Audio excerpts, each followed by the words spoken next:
그리고 오늘 바로 신앙 공동체의 필수적인 것들에 대해서 이야기를 해보려고 합니다. 바울이 오늘 본문 2장 1절에 보면 특이한 식으로 이야기를 합니다. 신앙 공동체에 있어야 할 4대 전제다. 제가 명칭을 그렇게 붙였습니다.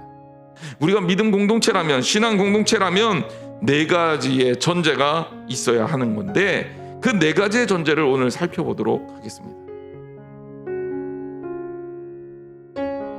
먼저 첫 번째 전제가 뭐냐?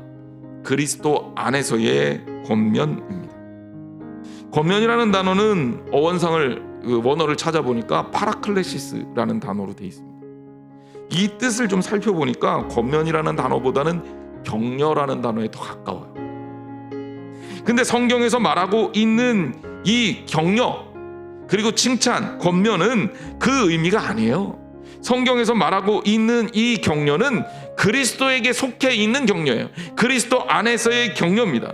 어떤 목적과 어떤 이익을 위해서, 나의 성공을 위해서 격려를 무기처럼 쓰라는 얘기가 아니에요. 여기에서의 격려는 우리가 그리스도 안에서 자연스럽게 나오는 것들입니다.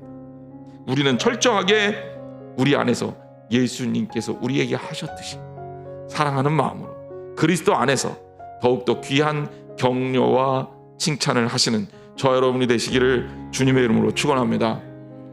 두 번째, 사랑을 바탕으로 한 위로, 이렇게 정해봤습니다. 믿음의 공동체에는 이런 위로가 많아야 돼요. 왜냐하면 우리는 위로가 필요하잖아요. 어쩜 그렇게 살면서 실수를 연발하는지 모르겠어요. 그런데 누가 옆에 와서 인간아 왜 그러냐, 넌 그거밖에 안 되냐, 이러면 여러분 기분이 어떻겠습니까? 더 큰 좌절감에 쌓이겠죠. 성경은요, 그러지 말라는 겁니다. 서로 위로하라는 겁니다. 그리고 그 위로는 철저하게 하나님의 사랑의 바탕을 두고 위로하라는 겁니다. 하나님이 우리를 사랑하셨고 위로하셨잖아요. 마땅히 우리도 위로해야 할 줄 믿습니다. 어려움과 단점이 보이고 부족함이 보일수록 여러분 평가하고 비판하기보다는 위로하시기를 주님의 이름으로 축원합니다. 세 번째는 성령의 교제입니다.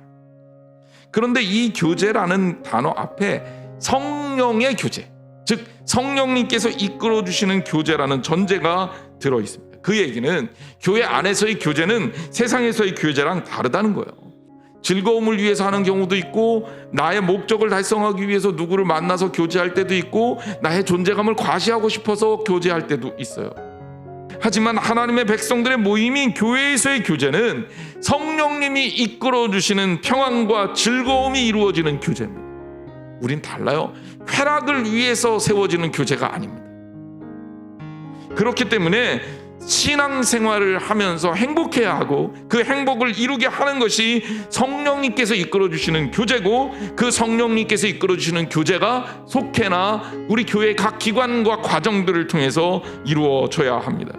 하나님께서 베푸시는 아름다운 교제를 이루시는 저 여러분이 되시기를 주님의 이름으로 축원합니다. 마지막 네 번째요, 긍휼이나 자비. 머릿속에서 계산하고 움직여지는 게 아닙니다.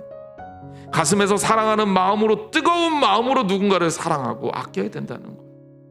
이것이 우리 공동체에 필요한 긍휼이라는 단어입니다.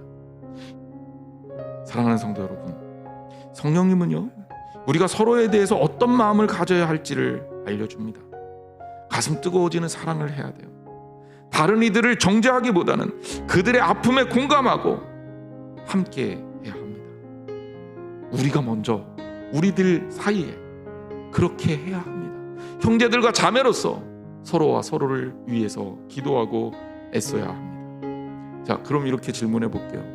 우리 공동체에 이 4가지 것들 중에 부족한 것이 무엇입니까? 다시 묻습니다. 내게 가장 부족한 것이 무엇입니까? 여러분, 우리에게 이런 것들이 있습니까? 아니면 부족한 부분들이 있습니까? 그럼 이제 우리가 함께 그 부분들을 채워 나가기를 주님의 이름으로 축원합니다. 그래서 우리 한양제일교회 믿음의 공동체가 사람 아닌 하나님께서 가장 기뻐하시는 아름다운 공동체로 세워지기를 주님의 이름으로 축원합니다. 기도하겠습니다.